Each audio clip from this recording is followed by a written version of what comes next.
Wahyu pasal 3 ayat 21 berbunyi demikian, barang siapa menang, ia akan kududukkan bersama-sama dengan aku di atas tahtaku, sebagaimana aku pun telah menang dan duduk bersama-sama dengan Bapa-Ku di atas tahtanya.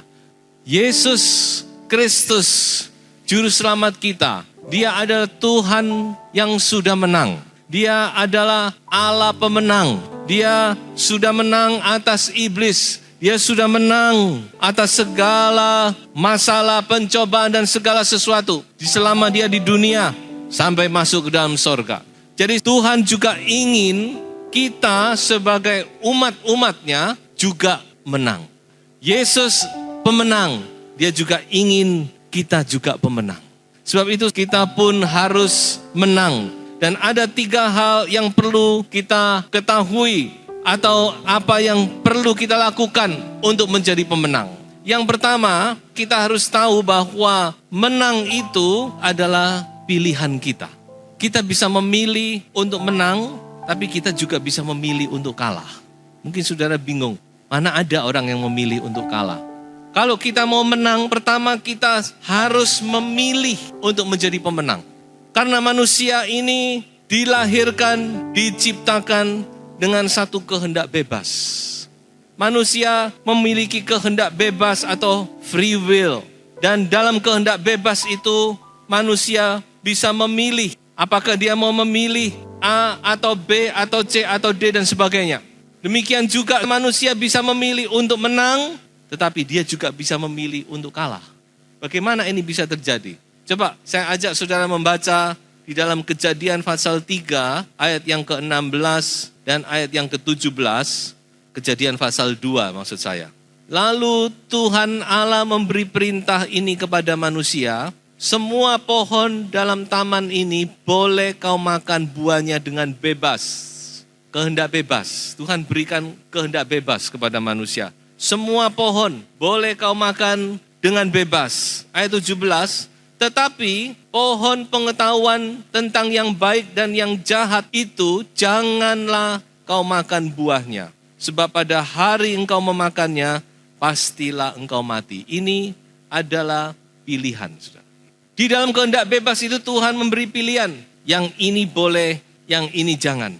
Yang ini membawa hidup, yang ini kalau dimakan membawa kematian.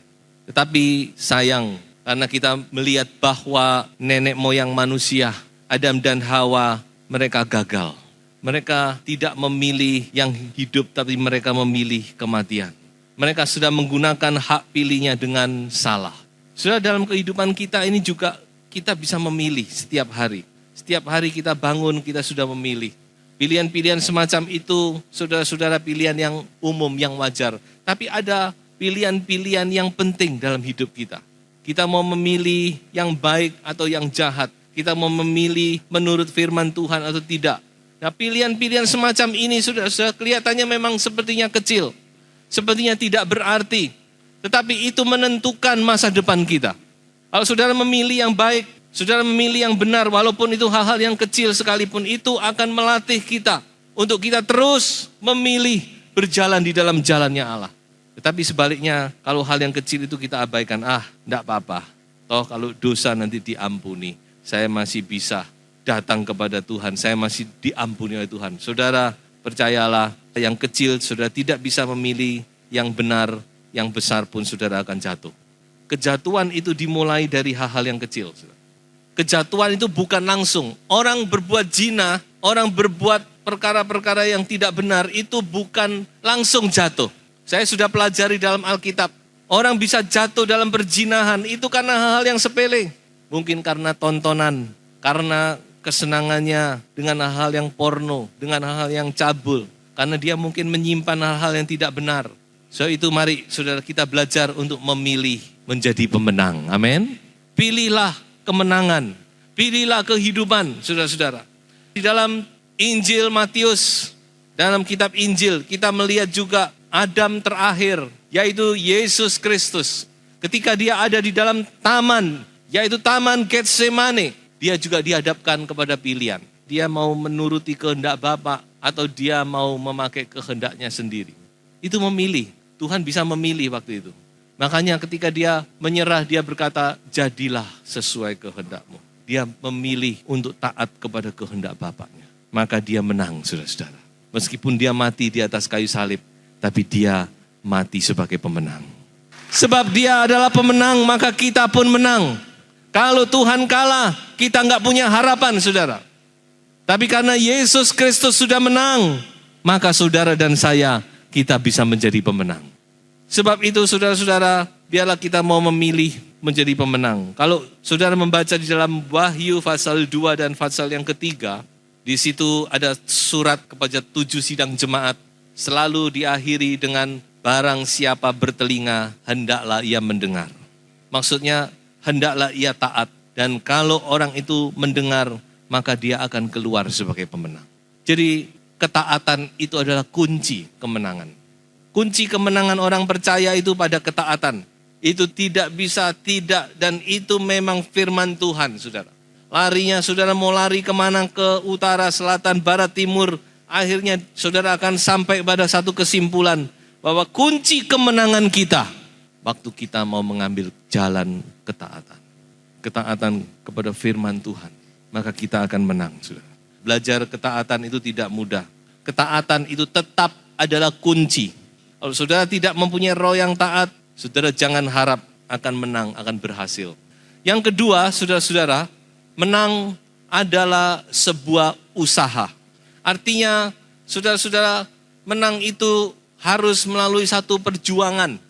Orang yang mau menjadi pemenang itu tidak bisa dia hanya duduk diam berpangku tangan, bermalas-malasan, lalu dia akan keluar sebagai pemenang. Tidak ada itu ceritanya demikian. Kalau saudara mau menang, saudara harus berusaha. Atau saya lebih pakai kata yang lebih mungkin lebih dimengerti. Kalau saudara mau sukses, mau tidak mau, harus ada perjuangan, harus ada usaha. Harus ada keringat, harus ada air mata. Bahkan mungkin darah pun tercurah. Terlebih sebagai orang percaya, kita ini saudara-saudara punya musuh. Kalau bicara tentang perjuangan, itu selalu bicara tentang peperangan dan ada musuh. Dan memang firman Tuhan berkata bahwa kita punya musuh. Kita hidup di dunia ini, kita punya musuh. Dan ada 3 musuh besar kita. Yang pertama, iblis. Yang kedua adalah dunia. Dan yang ketiga, musuh yang paling sulit ditaklukkan itu keinginan daging kita ini. Hawa nafsu kita ini. Yang terus berjuang melawan jiwa, melawan roh. 3 musuh ini saudara-saudara punya cara sendiri-sendiri untuk menghadapi. Yang pertama saudara-saudara untuk melawan iblis, firman Tuhan berkata kita harus tunduk kepada Allah. Coba kita baca saja Yakobus pasal 4 ayat yang ke-7. Tunduklah kepada Allah dan lawanlah iblis, maka ia akan lari daripadamu. Mengapa kita harus tunduk kepada Allah? Karena yang bisa melawan iblis itu cuma Allah. Cuma Tuhan Yesus Kristus yang mampu melawan iblis. Kita tidak mampu. Dia itu mantan panglimanya Tuhan, Lucifer. Bayangkan saudara, ini adalah malaikat pangkat yang tertinggi. Ada 3 malaikat yang tertinggi. Lucifer, Mikael, Gabriel. Lucifer jatuh. Jadi saudara ini kuasanya luar biasa. Sebab itu saudara-saudara, Yesus Kristus mati di atas kayu salib itu dengan satu tujuan, yaitu menghancurkan iblis. Meremukkan kepala si ular ini. Jadi saudara-saudara, untuk bisa melawan iblis kita harus tunduk kepada Allah. Tunduk itu artinya kita menyembah Tuhan. Kita punya hubungan yang baik dengan Tuhan. Kita menyerah kepada Tuhan. Baru kita mampu untuk melawan iblis. Tapi jangan takut. Pakai nama Yesus, haleluya. Dalam nama Yesus, iblis akan mundur dari saudara. Tapi saudara harus tunduk kepada Allah, harus menyembah Tuhan. Kalau tidak pun tidak bisa. Ingat anak-anak Skewa di Kisah Para Rasul. Demi nama Yesus Kristus yang diberitakan oleh Paulus, aku mengusir setan. Habislah riwayat mereka, saudara. Tapi kalau saudara anak Tuhan, apalagi saudara dipenuhi dengan Roh Kudus, saudara tidak usah takut. Saudara sudah diberi hak, kuasa, otoritas, wibawa. Pakai itu dalam nama Yesus. Iblis akan lari dari saudara. So itu ayo, jangan takut. Tapi juga jangan mengandalkan kekuatan sendiri. Firman Tuhan berkata, tunduklah kepada Allah, lawan iblis, maka ia akan lari daripadamu. Yang kedua, dunia. Dunia juga musuh. Dalam arti, saudara-saudara, dunia ini akan mencoba menyeret kita. Selalu dunia ini akan menyeret. Ada dua sisi, dua muka dari dunia. Seperti mata uang. Sisi yang pertama, dunia ini punya kesulitan, kesukaran, masalah, problema, kekhawatiran, dan sebagainya. Itu bisa membuat kita lemah dan undur. Tapi ada sisi yang lain, dunia juga punya kemanisan. Firman Tuhan berbicara dalam Matius, dikatakan ada tipu daya kekayaan. Di dua sisi dari dunia ini. Dia akan mencoba untuk menyeret kita, dan ada contoh-contoh di dalam Alkitab. Salah satunya rekan Paulus yang paling dekat, Demas, dia jatuh, dia ditarik oleh dunia. Dan itu masih terjadi dalam gereja Tuhan. Berapa banyak anak Tuhan yang jatuh, baik oleh karena kesulitan, kesukaran hidup, atau justru oleh karena tipu daya dunia. Jadi dunia ini juga punya bahaya, saudara. Kita hidup di dunia, tetapi jangan sampai kita dikalahkan oleh dunia ini. Dan caranya melawan dunia, Yohanes berkata kita harus memakai iman kita. Siapa yang mengalahkan dunia? Yaitu iman kita. Iman yang Tuhan berikan. Dunia tidak akan mampu melawan kalau iman kita teguh, saudara-saudara. Apapun kesulitan, apapun penderitaan, tetapi tetap teguh. Itu iman, saudara-saudara. Saudara tidak goyah dalam menghadapi apapun. Tetap maju, tetap setia, tetap mengiring Tuhan. Itulah kemenangan yang sesungguhnya, saudara-saudara. Jadi kemenangan sesungguhnya itu bukan berarti orang sakit sembuh. Itu baru menang. Memang itu adalah satu berkat. Tapi bukan berarti begitu, saudara. Banyak orang sakit sembuh lalu tinggalkan Tuhan. Betul? 10 orang kusta sembuh semua. Yang kembali kepada Yesus cuma 1. Jadi kemenangan yang sesungguhnya itu bukan kalau sakit sembuh. Tapi bagaimana kita dalam segala keadaan kita tetap mengaku Yesus Kristus sebagai Tuhan kita. Kita tetap katakan, Yesus engkau baik. Dan engkau adalah Tuhan dan Juru Selamatku. Haleluya. Itu saudara. Dalam keadaan apapun kita tidak goyah. Kita tetap menyembah kepada Tuhan. Disitulah kita menang. Dan yang ketiga adalah diri kita sendiri. Itu punya kiat yang lain untuk kita hadapi. Coba kita baca 1 Petrus 2 ayat 11. Saudara-saudaraku yang kekasih, aku menasehati kamu supaya sebagai pendatang dan perantau, kamu menjauhkan diri, garis bawahi kata menjauhkan diri, dari keinginan-keinginan daging yang berjuang melawan jiwa. Saudara perhatikan, keinginan daging yang berjuang melawan jiwa. Sampai kapan ini? Sampai kita masuk kubur. Selama kita masih hidup dalam daging dan darah, keinginan daging ini selalu ada di situ. Lalu bagaimana kita untuk menang? Firman ini sudah memberi jawaban sebenarnya. Bagaimana kita bisa melawan, menang atas keinginan daging? Caranya sebenarnya simple, yaitu kita menjauhkan diri. Kita menghindar, kita lari dari pencobaan. Amsal berkata, orang yang bijak, dia kalau melihat di depan ada bahaya, dia tidak akan jalan terus, dia akan menyimpang. Tapi berapa banyak anak Tuhan tahu, di situ ada bahaya, di situ saya akan jatuh. Tapi dia berjalan terus. Saudara-saudara, kita harus teladani apa yang Yusuf lakukan pada waktu dia digoda, pada waktu dia dihadapkan kepada keinginan daging, pada waktu dia dihadapkan kepada pencobaan. Apa yang Yusuf lakukan? Dia langsung lari. Itu bijak. Jelas firman Tuhan berkata, Yusuf dia lari dan dia selamat. Kenapa? Orang jatuh dalam perjinahan. Itu dimulai dari hal yang kecil, saudara. Hal-hal demikian dalam nama Yesus, buang semua. Saudara. Flee yourself. Larilah. Jauhkan dirimu dari percabulan. Untuk menang melawan keinginan daging, jangan coba-coba. Kita bisa jatuh. Meskipun kita sudah diurapi, kita bisa jatuh, saudara. Ya, kalau kita nggak berhati-hati, kalau kita nggak bijak, pakai cara Alkitab, jauhkan dirimu, lari, maka saudara akan menang. Nah, inilah bentuk perjuangan, bentuk usaha yang kita harus lakukan, saudara. Dan yang ketiga, menang adalah anugerah. Mazmur 127, bahwa di situ dikatakan bahwa semua usaha manusia kalau di luar Tuhan itu adalah sia-sia belaka. Jadi kembali kepada firman dikatakan bahwa untuk menang tetap kita perlu anugerah Allah.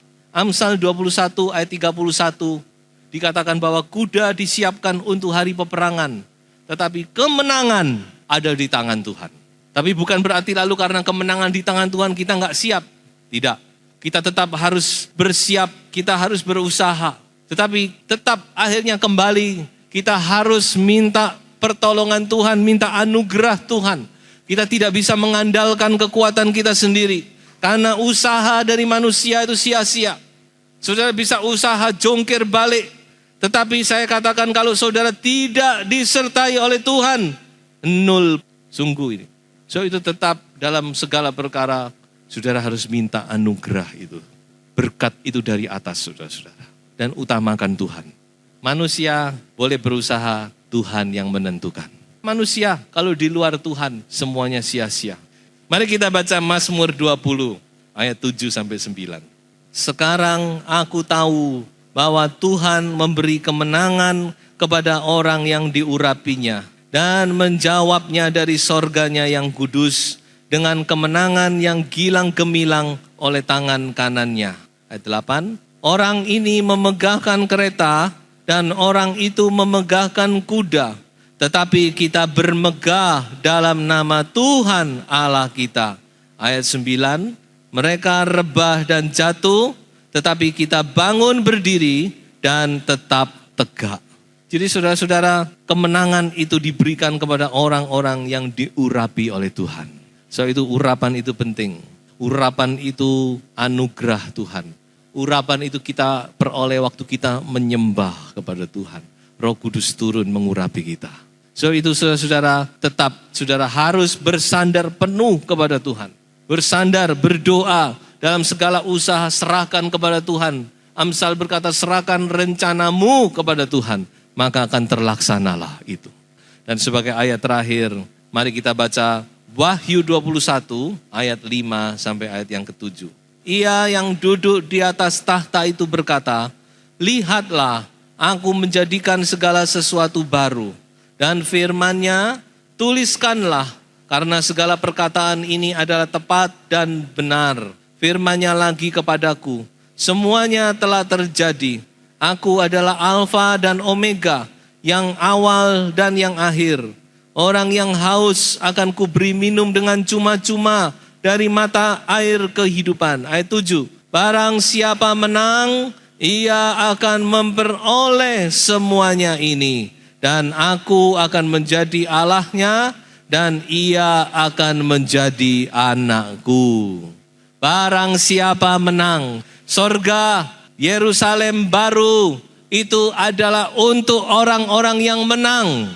Sekali lagi, Yerusalem baru itu adalah untuk orang-orang yang menang. Sebab itu kita dijadikan umat pemenang oleh Tuhan. Tuhan sudah memberi kepada kita segala sesuatu fasilitas untuk kita menang di atas dunia ini. Sebab itu jadilah orang-orang yang menang, saudara-saudara. Karena menang itu adalah satu keharusan untuk kita masuk ke dalam Yerusalem yang baru. Tuhan memberkati kita semua.